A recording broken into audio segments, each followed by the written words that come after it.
амьдрал тохиолдож байгаа янз бүрийн юм байгаа ш. Тэрнээс болоод бид нэг ертөнцөөсөндөө харилцаа болж эхэлдэг. Түүний өвгнээс суралцгаа болж эхэлдэг. Итгэдэг хүмүүстэй холбогдохоо болждаг ч гэдэг юм уу. Ерөнхийдөө ингээ нэг зай холдоод нэг хуурай амьдрал руу орчдөг штэ. Дэлхийн амьдрал руу ч гэдэг юм уу. А яг ийм болцсон хүн ерөөсөө биш те. Энэ хүний түүхийг харах юм бол энэ хүн угаасаа л ертөнцөөсөндөө хамт алхаж ирсэн. ертөнцөөсний хамт амьдарч ирсэн, өвгөн дотор нь амьдарч ирсэн, үгээр нь өдөрдүүлж ирсэн те. А тэгтээ хидээгээр ертөнцөөсөндөө хамт алхаж ирсэн ч гэсэн ертөнцөөсөндөө харилцаа нь одоо бат бих байсан ч гэсэн энэ хүний амьдрал бас нэг хүнд хэцүү юм тохиолдсон бахна тий.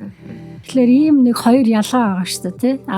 Ихэнхдээ бид нар ямар байдг вэ гэхээр ингээд бүр дэлхийн амьдрал руу уруудтаж ороод бүр одоо юу гэдэг ямар нэг асуудлыг шийдэх гэж ч гэдэг юм гэр бүлтэй тохиолдож байгаа эсвэл юу ч тий. Ямар нэг юмд уруудтагтаад унсныхаа дараа бид нар ертөнцийн рүү хашгирдаг тий. Ихэнх тохиолдолд. Тэгээд юу гэж бид нар ойлгодог вэ гэхээр та хаана байна гэдэг асуултыг тавьдаг тий. Гэхдээ энэ хүний амьдрал болохоор шал өөр ахна шүү дээ. Нэг тэнгэр газар шиг. Яг үнэ. Тэгээд жишээ нь Йов гэдэг хүний тухайд түүх Библиэлд байдаг. Тэр хүн ертөнцөөс хол байсан үгүй. ертөнцөөсний өмнө гим хийгээд ил далд янз бүрээр буруу юм хийгээд ертөнцөөсний дургуй юм хийгээд амьдрдсан үгүй. Тэр өглөө болгон ертөнцөөсөнтэй үнэхээр хичээнгүйлэн ярьдаг хүн байсан. За тэр нь бол зөвхөн нэг нь тэгээд тэр хүн үнэхээр сайн сэтгэлтэй өгөөмөр ертөнцөөсөнтэй үнэхээр ойр ертөнцөөсөн бүр бахархаж ярьдаг. Чи тэр миний Йовыг харсан биз дээ гэдээ бүр бахархалтай нарахгүй ингээд бид нэг хүүхдүүдээрээ сайн хүүхдэрэг ч гэдэг юм уу бид нэг бахархаад ярьдаг шүү дээ. Тэрэн шиг ингээд ертөнцийн бахархлыг төрүүлсэн тийм амьдралтай байгаа. Тэрэн шиг дуулал дээр байгаа энэ хүн бас яг тийм амьдралаар амьдарч байгаа хүн. ертөнцийнсэндээ цаг үргэлж ойр дотно. Тэгээд ертөнцийнсэндээ цаг үргэлж ингэж тэмүүлж идэг, эрен хайж идэг. Амьдрал нь ерөөсөө тийм байсан гэсэн үг. Тэгээд яаж амьдрал хэцүү хүнд асуудал гарч ирсэн байна, тийм ээ.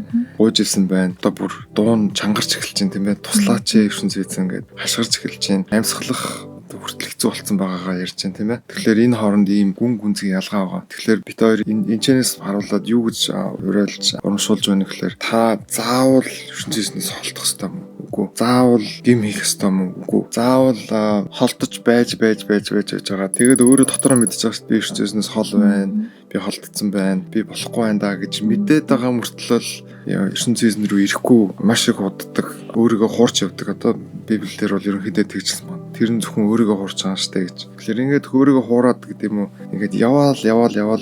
Тэгээд дараа нь ертөнцийн дээр нэг юм ирэх гэж оролддог ч гэдэг юм уу? Заавал тийм драма гэж ярьж байгаа. Драма тийм ажил амьдралаар явах ямар шаардлага байгаа юм бэ? Тэгэхээр миний амьдрал мөнхийн эзний үгэн дээр байна. Миний амьдралын суур мөнхийн эзний үг байна гэж бодож шийдэх улмаар бид нэр төлөвөөх гаргах. Тэгээд төлөвсний юм хийж үйлчлүүлэх хэрэгжүүлэх нь миний бидний одоо тэгээд тогтмол цаашаа авч явах нь гэсэн. Тэгэхээр би өдөр болгон уншин таны үг. Би өдөр болгон таны үгийг эргэн дурсаж сананд урсах болно. Өдөр болгон би таны үгийг тунгаан бодох болно. Би өдөр болгон таны үгийг эргцүүлэн бодох болно гэж би өнөөдөр шийдэлт хүрээсэй гэж бид нэр уриалж байна.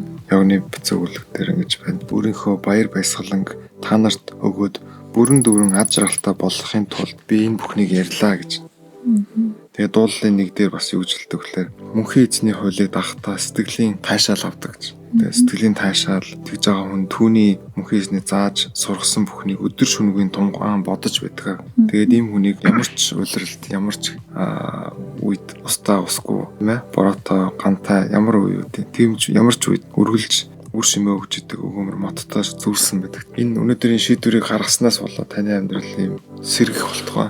Мөнхийн эзэн танд тийм сайхан амьдралыг өгөх гэж энэ бүхнийг хэлсэн байдаг хнэ.